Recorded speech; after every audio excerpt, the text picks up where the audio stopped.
Test cricket को और भी ज्यादा रोमांचक बनाने के लिए आईसीसी पिछले कुछ वक्त से 2 टियर टेस्ट फॉर्मेट पर चर्चा कर रहा है, जिसमें टीमों को बांट दिया जाएगा। वर्ल्ड टेस्ट चैंपियनशिप को नए तरीके से पेश किया जाएगा, जिससे टेस्ट क्रिकेट और भी ज्यादा रोमांचक होगा।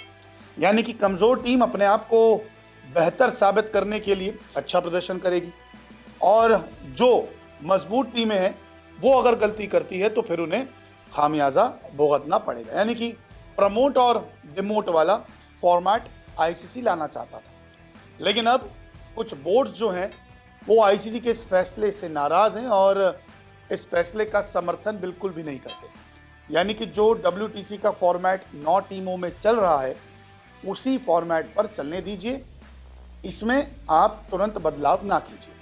दरअसल आईसीसी 2027 से 2029 का जो डब्ल्यूटीसी का सर्कल चलेगा उसमें नया फॉर्मेट लाना चाहता था, लेकिन अब जो रिपोर्ट सामने आई है उसमें यही कहा जा रहा है कि इस फॉर्मेट को अब ठंडे बस्ते में डाल दीजिए, क्योंकि ये फॉर्मेट 2031 तक तो शायद ही लागू होता हो दिख रहा है, क्योंकि मंजूरी अब ज़्यादातर बोर्ड नहीं दे रहे हैं, क्योंकि इसके पीछे बहुत बड़ी वजह है। दरअसल अब 2 टियर टेस्ट चैंपियनशिप पर एक बड़ा अपडेट आया है। आईसीसी 2027 से नए फॉर्मेट को शुरू करना चाहता था, जैसा मैंने आपको बताया। इस फॉर्मेट में 12 टेस्ट टीमों को 2 ग्रुप में, यानी कि 6-6 के ग्रुप में बांट दिया जाएगा, ये कहना था आईसीसी का। ग्रुप ए में रैंकिंग के आधार पर टॉप में टीमें शामिल होगी और ग्रुप बी में बाकी 6 टीमों को रखा जाएगा। प्रमोट और डिमोट के आधार पर ये पूरा फॉर्मेट होने वाला है, लेकिन अब England and Wales cricket board ने इस फॉर्मेट पर खुलकर विरोध जताया कि नहीं, हमें ये फॉर्मेट नहीं चाहिए। ईसीबी के अलावा काफ़ी सारे बोर्ड्स भी अब इस फॉर्मेट से नाराज़ हैं। हर देश को दरअसल है क्या कि बिग 3 यानी कि भारत, इंग्लैंड, ऑस्ट्रेलिया से खेलना है। एशेज को अगर छोड़ दें तो टीम इंडिया जहां भी टेस्ट सीरीज खेलने जाती है वहां पे सबकी निगाहें होती है, लोकप्रियता वहीं बढ़ती है। इससे अन्य बोर्ड को आर्थिक रूप से फ़ायदा भी होता है और हर बोर्ड बिग 3 के साथ ही खेलना चाहता है। क्रिकेट वेस्टइंडीज़ ने भी इस प्रस्ताव का विरोध किया, तो पाकिस्तान समेत अन्य बोर्ड भी इसके विरोध में। भारत और ऑस्ट्रेलिया को इस फॉर्मेट से कोई फ़र्क नहीं पड़ता, क्योंकि रैंकिंग अच्छी है। वहीं पाकिस्तान की तरफ से कहा गया था सिंगापुर में जब बैठक हुई थी कि देखिए 2031 डब्ल्यूटीसी का तो पूरा शेड्यूल तय है, तो इस पर बात अभी तो नहीं होगी और फिजूल की बातें करने में कोई फ़ायदा है नहीं।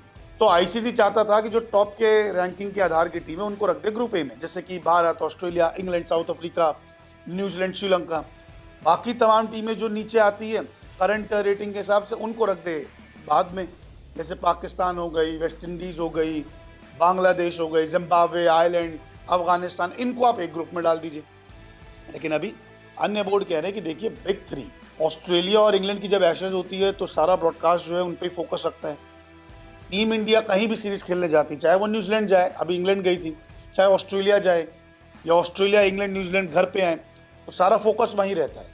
इसी लिहाज से तमाम बोर्ड ये कह रहे हैं कि देखिए हमें आर्थिक रूप से भी फ़ायदा होगा, मदद मिलेगी, तो इसीलिए डब्ल्यूटीसी 2031 तक जो आप सोच रहे हैं कि हम 2 फॉर्मेट 2 टियर का टेस्ट चैंपियनशिप को लेके आते हैं, तो इसको अभी मत लाइए। तो फिलहाल ये जो रूल आने वाला था वो हट चुका है, फॉर्मेट जो है वो भी हट गया है। जो सिंपल फॉर्मेट हम अभी देख रहे हैं 9 टीमों के बीच में वर्ल्ड टेस्ट चैंपियनशिप, वही 2031 तक देखने को मिलेगी। भारत 2 बारी फाइनल खेल चुका है, ऑस्ट्रेलिया ने भी 2 फाइनल खेल लिए हैं, लेकिन अगर जीत की बात की जाए तो न्यूजीलैंड ने पहला डब्ल्यूटीसी का फाइनल जीता, फिर ऑस्ट्रेलिया ने जीता और अभी हाल ही में साउथ अफ्रीका ने अपने नाम ये चैंपियनशिप की है। तो अब देखते हैं कि इस नए फॉर्मेट पे, नए टियर पे बाकी बोर्ड भी कुछ कहते हैं या फिर नहीं।